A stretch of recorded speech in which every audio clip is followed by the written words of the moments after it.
Quel est un secret que votre conjoint ignore encore à votre sujet, et pourquoi l'avez-vous gardé secret? Je déteste sa sauce spaghetti faite maison. Ça fait 14 ans, pourquoi dire ça à ma femme maintenant?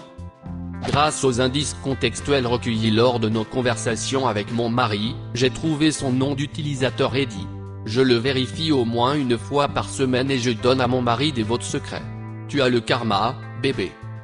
Il y a environ 8 ans, j'ai découvert par hasard le compte Eddie de la sœur de ma femme. Il s'agissait du même nom d'utilisateur qu'elle avait utilisé pour AOL auparavant, mais avec d'autres chiffres et sans soulignement. Les chiffres étaient pourtant une date importante pour elle.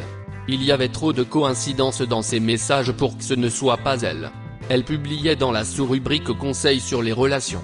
Son, désormais ex-mari était violent. Nous savions que quelque chose n'allait pas chez lui, mais nous ne pouvions pas vraiment mettre le doigt dessus. J'ai créé un autre compte auquel je n'ai accédé qu'en mode incognito pour l'encourager à partir et pour demander de l'aide à sa famille ou à ses amis, mais qui l'ont en quelque sorte dirigé vers nous. Elle ne voulait imposer ou être un fardeau pour aucun d'entre eux, nous venions d'avoir un enfant, et je gagne beaucoup d'argent mais nous vivons dans la limite de nos moyens, donc on ne peut pas penser que c'est basé sur les apparences, c'était donc une préoccupation compréhensible. Je l'ai convaincu lentement, au fil de plusieurs semaines et de plusieurs posts différents, qu'il est possible que sa famille se rende compte que quelque chose ne va pas et qu'elle ne considérerait pas comme un fardeau de l'aider. Après leur divorce, j'ai supprimé ce compte. Personne ne saura jamais que l'inconnu qui a bizarrement persisté à encourager la sœur de ma femme à demander de l'aide à sa famille et à quitter son mariage violent était en fait moi. C'est la chose la plus saine que j'ai lue depuis très longtemps. Merci de lui avoir apporté votre soutien sans être cavalier par la suite. Le raton laveur que ma femme a frappé avec la tondeuse n'allait pas bien. J'ai battu le raton laveur à mort avec une pelle pour qu'il ne souffre pas. Ma femme en était à son 3e trimestre et était très émotive. Je ne pouvais pas lui dire qu'elle avait coupé les pattes arrière du raton laveur. Vous laissez votre femme tondre la pelouse pendant son 3e trimestre. Je suppose que vous n'avez jamais essayé de négocier avec une femme lourdement enceinte auparavant. Dans Seinfeld, George Costanza a ce message hilarant sur son répondeur qui le fait chanter. J'ai fait la même chose avec le téléphone de notre maison. Je l'ai fait il y a 3 ans, mais personne ne l'a jamais remarqué, parce que personne n'appelle le téléphone fixe maintenant. Je veux juste voir combien de temps la blague peut durer. Quelques-uns de mes amis et parents sont au courant. Croyez-le ou non, George n'est pas à la maison. Veuillez laisser un message après le bip sonore. Je dois être sorti, sinon je décrocherai le téléphone. Où pourrais-je être? Croyez-le ou non, je ne suis pas à la maison. Je ne regarde même pas Seinfeld et j'ai juste tapé tout le message de mémoire parce que mes parents faisaient la même chose quand j'étais enfant. C'est ancré dans ma tête au point que j'oublie parfois les vraies paroles de la chanson. J'ai un frère qui est enregistré comme délinquant sexuel dans un autre état. De ce frère, j'ai 7 nièces et neveux. Je n'en parle pas parce que je n'ai aucune raison d'être en contact avec cette partie de ma famille. Quelqu'un a essayé de s'introduire dans notre appartement avec un grand couteau de cuisine il y a environ 6 mois. Ma femme est déjà assez paranoïaque face à ce genre de choses, donc lui dire signifierait très probablement qu'elle ne dormirait pas et que nous devrions déménager. Cela vous fait-il envisager de déménager aussi? Pas vraiment. Mon père et ma mère vivent dans un quartier assez agréable et leur maison a été cambriolée à plusieurs reprises. Nous vivons dans notre appartement depuis 2 ans, mais c'est le seul incident de ce genre. Je me sens suffisamment en sécurité ici pour ne pas déménager, alors que je pense que si mon conjoint était au courant, nous déménagerions dès que possible. Je déteste absolument le frère de mon mari. Cependant, il pense que je l'aime bien. Il est très hypocrite et a des opinions bien arrêtées. Je suis pour un bon débat sur les sujets, mais il fait partie de ces gens qui pensent que seule leur opinion est juste et celle de personne d'autre. Il est très égoïste, arrogant, et pense qu'il est un don des dieux. Un jour, alors que je me rendais au magasin, mon conjoint m'a demandé à la dernière seconde d'emmener notre fille de 3 ans. J'étais déjà dans la voiture, alors mon conjoint l'a attachée. La fille a été étrangement silencieuse pendant tout le trajet en voiture et je suis accidentellement entré dans le magasin sans elle à cause de cela. Je me suis souvenu qu'après avoir été dans le magasin seulement 45 secondes environ, j'ai immédiatement quitté le magasin pour aller la chercher. J'étais tellement gêné que quelqu'un le remarque que je suis allé dans un tout autre magasin. Maintenant, même quand je sais que je n'ai pas un de mes enfants, je vérifie toujours derrière moi avant de sortir de la voiture. C'est l'un des pires sentiments que j'ai jamais éprouvé et même maintenant, j'ai mal au ventre en y pensant. Quand j'étais petite, ma famille m'a laissé sur une aire de repos de l'autoroute. 2 fois.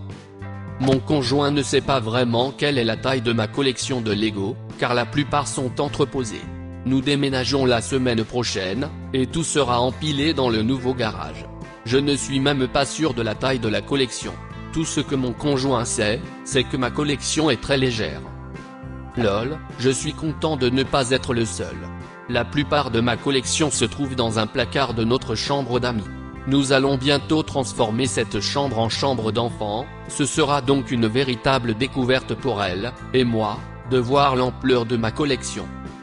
Mon mari ne sait pas que je n'ai pas trouvé notre chien, perdu et seul, dans un parking. En fait, j'ai payé 70 $ à quelques drogués pour qu'ils s'occupent d'elle. Ils ne voulaient pas de chien, et je savais que ces gens ne s'occuperaient pas d'elle. J'ai donc inventé une histoire larmoyante selon laquelle le chien n'avait personne d'autre et j'ai simplement convaincu mon épouse qu'elle devait rester, plutôt que de lui trouver un autre foyer. Mon mari aime absolument le petit chien maintenant. J'ai un coffre-fort secret dans notre maison. J'y garde juste quelques notes, des informations financières et de l'argent liquide en cas d'urgence, pour que rien de sinistre ne se produise, ma femme n'étant pas au courant. J'avais la maison et le coffre-fort avant qu'elle n'emménage et je n'ai pas pris la peine de lui en parler. Le mari de ma mère est récemment décédé subitement. Il s'occupait de la plupart de leurs finances et ne partageait pas ses mots de passe et ses informations de compte. Cela a été très pénible pour elle de fouiller dans ces montagnes de paperasse à la recherche d'informations sur tous leurs comptes. Veillez à ce que votre femme ait facilement accès à toutes les informations dont elle aurait besoin si vous décédiez. Mon petit ami ne sait pas à quel point mes relations passées étaient mauvaises. Je lui ai donné des comptes rendus superficiels de mon passé, mais les détails réels sont si douloureux pour moi que je ne trouve pas les mots pour tout dire. De plus, le simple fait de lui dire le strict minimum a provoqué une douleur perceptible sur son visage. Je pense que la vérité tout entière lui laisserait une douleur considérable dans le cœur. Je n'ai pas besoin qu'il connaisse les détails ou qu'il ressente une quelconque forme de pitié pour moi, j'ai juste besoin qu'il sache qu'il me fait sentir belle, en sécurité, aimée et spéciale.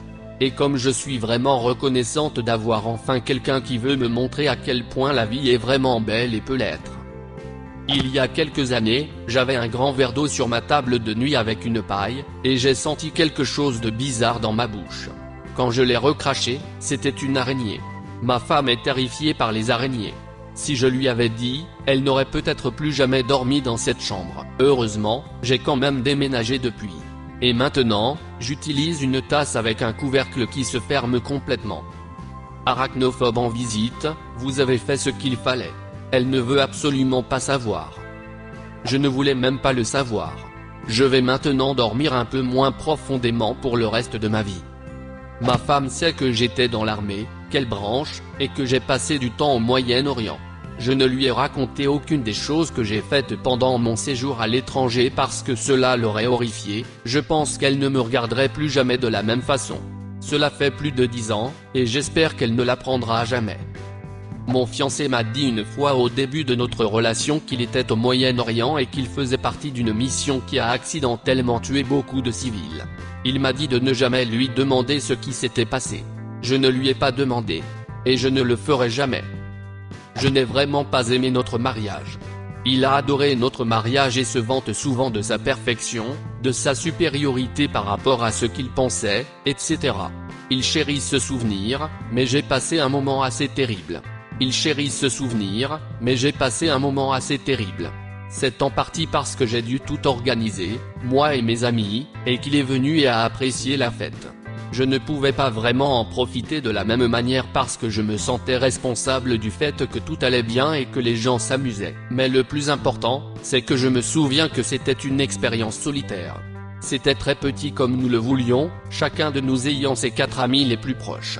Mais tous mes amis étaient des habitants que je vois tout le temps, et ils étaient surtout préoccupés de divertir leurs enfants et de s'amuser lors d'un autre événement que j'avais organisé. Ces amis sont venus de tout le pays, même d'Europe, Et ce fut une grande et heureuse réunion pour lui. Si je me souviens bien, presque personne ne m'a parlé au mariage. Je ne me souviens pas que quelqu'un ait même dit quelque chose d'aussi simple et reconnu que félicitations ou quelle belle cérémonie.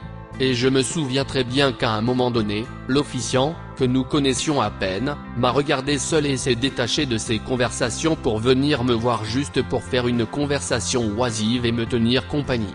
Je me souviens aussi d'être resté là à regarder mon téléphone, à vérifier des résultats sportifs, juste pour me divertir et avoir l'air d'avoir quelque chose à faire.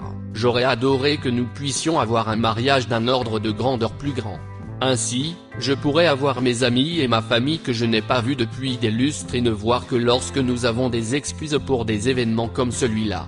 Je me suis vanté de notre facture de 200 $ pour toute la durée de l'événement, d'avoir un ami pour prendre toutes les photos et de ma robe à 50 $, mais je déteste l'idée maintenant de voir à quel point notre mariage était bon marché et inutile. Je sais que les gens aiment les petits mariages peu coûteux ici, et l'idée est que toute autre chose déprécie l'amour que l'événement est censé célébrer.